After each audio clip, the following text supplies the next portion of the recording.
झीलों के बारे में बताऊंगा। यानी कि भारत के जितने राज्य हैं उन राज्यों के अंदर जो प्रमुख झीलें होंगी उनके बारे में आपको बताऊंगा। अब आप ये कह सकते हैं कि भारत में तो हज़ारों लाखों की संख्या में झीलें हो सकती हैं, तो क्या हम सबको पढ़ने वाले हैं? तो देखो नहीं, हम सिर्फ हर एक राज्य की जो प्रमुख झीलें हैं, जो महत्वपूर्ण झीलें हैं जिससे डायरेक्टली सवाल पूछा जाता है, उनके बारे में जानेंगे, जिससे कि आपके एग्ज़ाम की प्रिपरेशन अच्छी हो जाए। तो हम ज़्यादा टाइम ना लेते हुए शुरू करते हैं। अब देखो, यहाँ पे सबसे पहला सवाल जो आपके दिमाग में आना चाहिए वो ये है कि एक झील होती क्या है। भाई सीधी सी बात है, आप झील पढ़ने वाले हैं तो झील का मतलब तो समझ लो।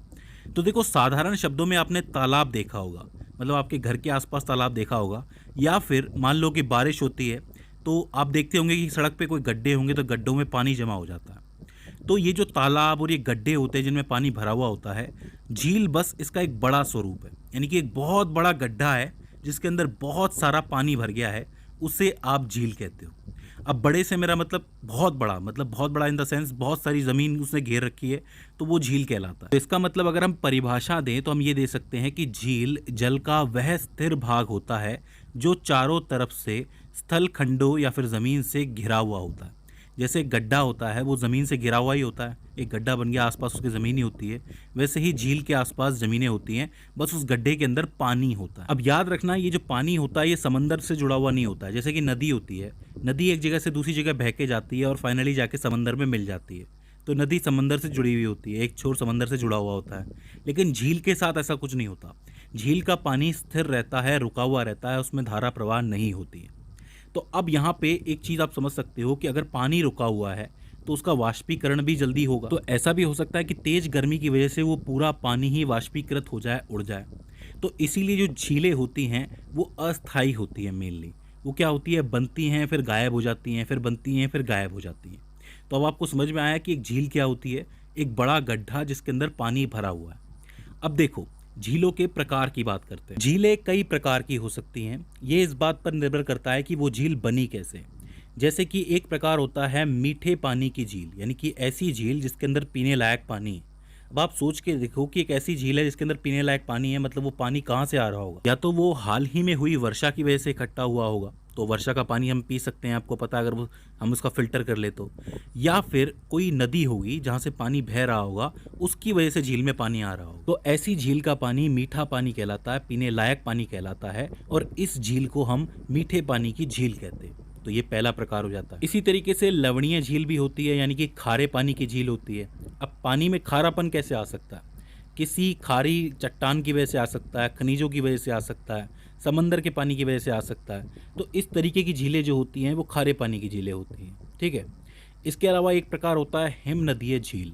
अब हिम नदी में आपको हिम नज़र आ रहा है, तो इसका मतलब यहाँ पर बर्फ़ की बात हो रही है, ग्लेशियर की बात हो रही है। मतलब एक ऐसी झील जिसका पानी ग्लेशियर से पिघल के आया हो, वो हिम नदीय झील कहलाती है। तो ये भी आपको याद रखना है। इसके बाद आती है कृत्रिम झीलें, यानी कि आर्टिफिशियल झीलें, जिसको मानव निर्मित करता है। इनको मानव निर्मित झीलें भी कहा जाता है। जैसे कि मान लो सिंचाई करनी है किसी किसान को, तो वो खुद भी झील बना लेता है। ऐसा होता है, अगर किसी के पास अच्छी ज़मीन हो तो वो बना सकते हैं झीलें। मैं आपको बता दूं कि भारत के अंदर गोविंद वल्लभ पंत सागर, इसका नाम याद रखना, गोविंद वल्लभ पंत सागर जो है भारत की सबसे बड़ी कृत्रिम झील है। पूछा जाता है तो इस चीज़ को आपको याद रखना है, ठीक है।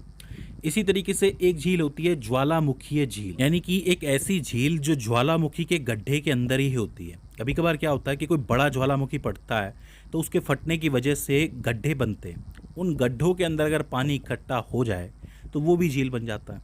और कई सारे ज्वालामुखी ऐसे होते हैं जिनके अंदर वैसे ही पानी होता है, तो उन्हें ज्वालामुखी झील कहा जाता है, ठीक है। इसके बाद आती है लैगून झील। अब ये लैगून झील क्या होती है? इसको समुद्र निर्मित झील भी कहा जाता है। देखो, समुद्र के आसपास मान लो जो ज़मीन होती है उसके ऊपर मान लो कि कोई गड्ढा बन जाता है, और वो जो गड्ढे होते हैं वो समुद्र की लहरों द्वारा भर दिए जाते हैं। मतलब लहरें उठ के आती हैं और गड्ढों में पानी जमा हो जाता है, तो वो भी अपने आप में एक झील बन जाती है। और यहाँ पे गड्ढे से मेरा मतलब छोटा मोटा गड्ढा नहीं, बहुत बड़ा गड्ढा। तो उसके अंदर पानी भर गया तो वो समंदर से अलग हो गया, ठीक है, तो वो एक झील बन गया। तो उसको आप कहोगे लैगून झील या फिर समुद्र निर्मित झील। सीधी सी बात है, ये झील लवणीय होती है, खारे पानी की होती है, क्योंकि इसके अंदर समंदर का पानी होता है। तो लैगून झील बहुत ज़रूरी है, पूछ लिया जाता है। इसके बाद एक प्रकार और आता है जिसको हम कहते हैं गोखुर झील।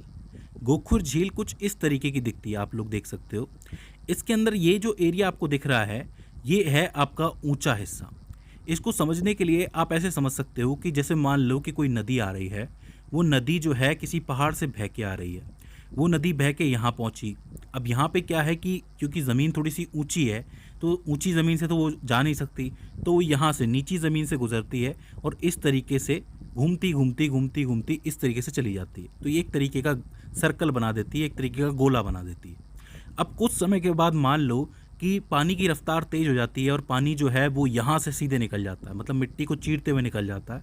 तो ये एरिया ऐसे के ऐसा रह जाता है, यहाँ पे जो पानी होता है वो ऐसा ही जमा रह जाता है। तो इस पूरे हिस्से को हम गोखुर झील के नाम से जानते हैं।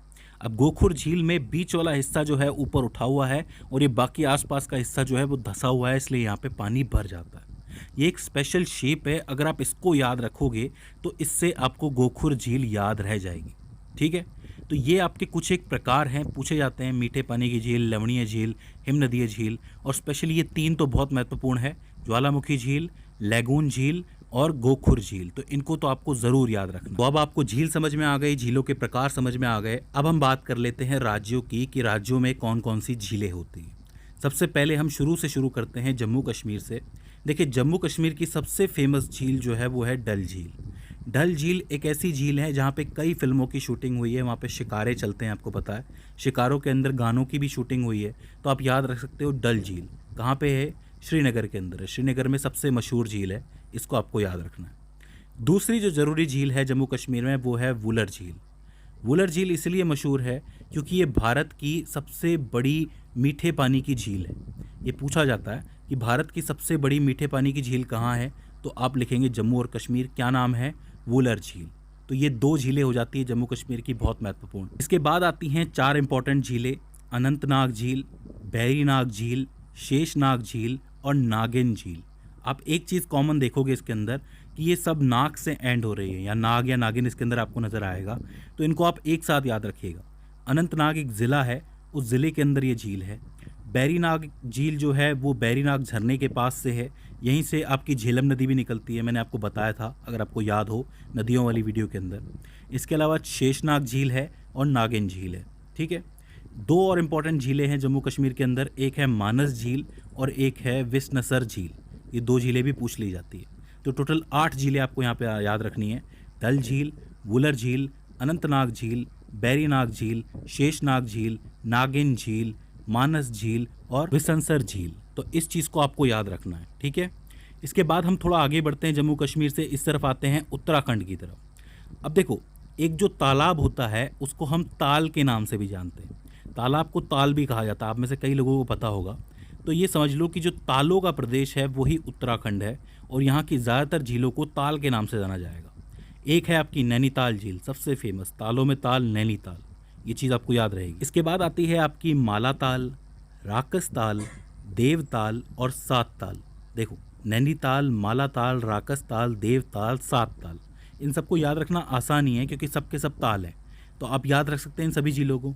इसके अलावा एक आती है आपकी खुरपा ताल, नेकुचिया ताल और रूपकुंड झील। ये रूपकुंड थोड़ा अलग हो गया, बाकी सब तो ताल हैं। तो आप एक चीज़ याद रखिएगा कि जहाँ भी ताल जुड़ा हुआ है झीलों के अंदर, वो सब की सब कहाँ पे है, उत्तराखंड के अंदर। बस 3 झीलों को छोड़कर जिनके पीछे ताल लगा हुआ है, उनके बारे में अभी बताता हूँ मैं आपको। तो ये उत्तराखंड की झीलें हो जाती हैं। इसके बाद हम उत्तराखंड से थोड़ा नीचे आते हैं, उत्तर प्रदेश। उत्तर प्रदेश के अंदर एक झील है जो बहुत ही फेमस है, जिसका नाम है रामगढ़ ताल।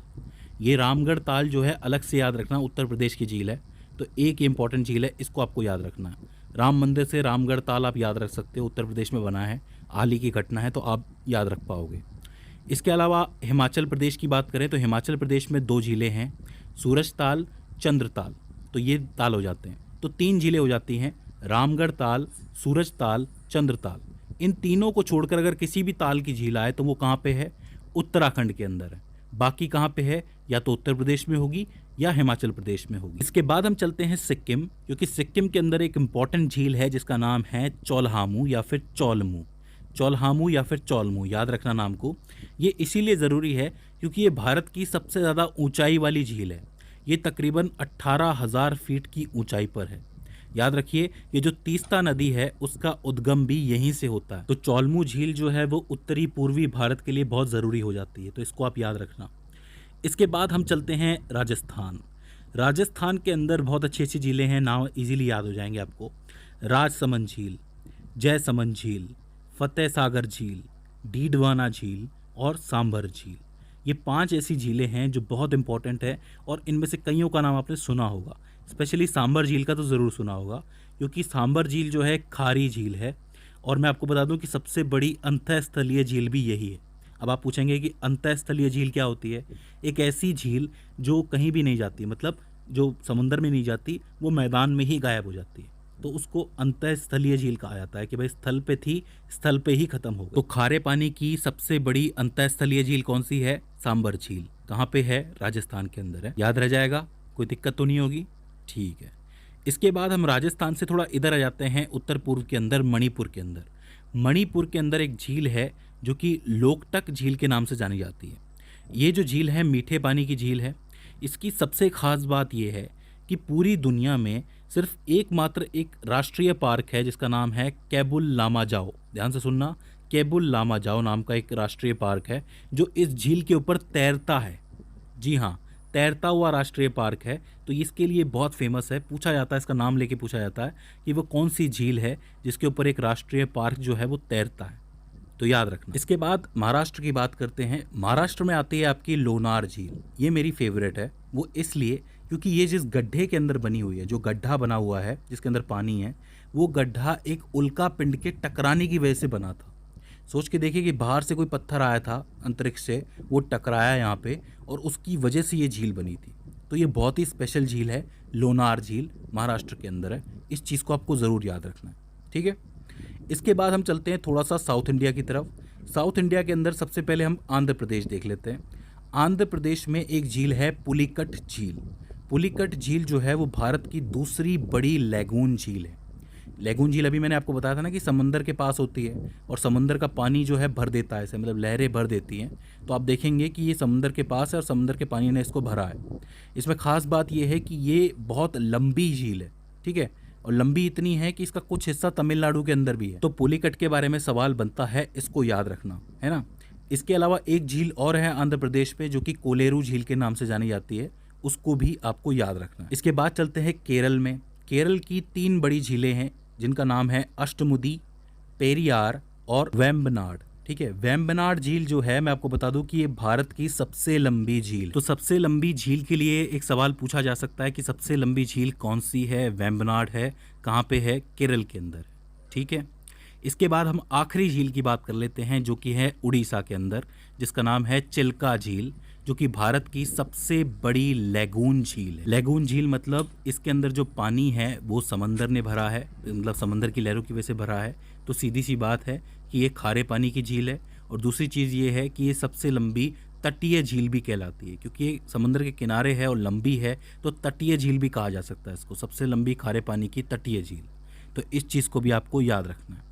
तो ये हो जाती हैं आपकी झीलें जो महत्वपूर्ण हैं, जिनसे सवाल बनते हैं। आई होप आपको समझ में आई होगी। अगर इसके बाद भी इसके अंदर आपको कोई कन्फ्यूज़न आता है, कोई दिक्कत आती है, तो आप हमें कमेंट सेक्शन के अंदर बता सकते हैं। तो दोस्तों,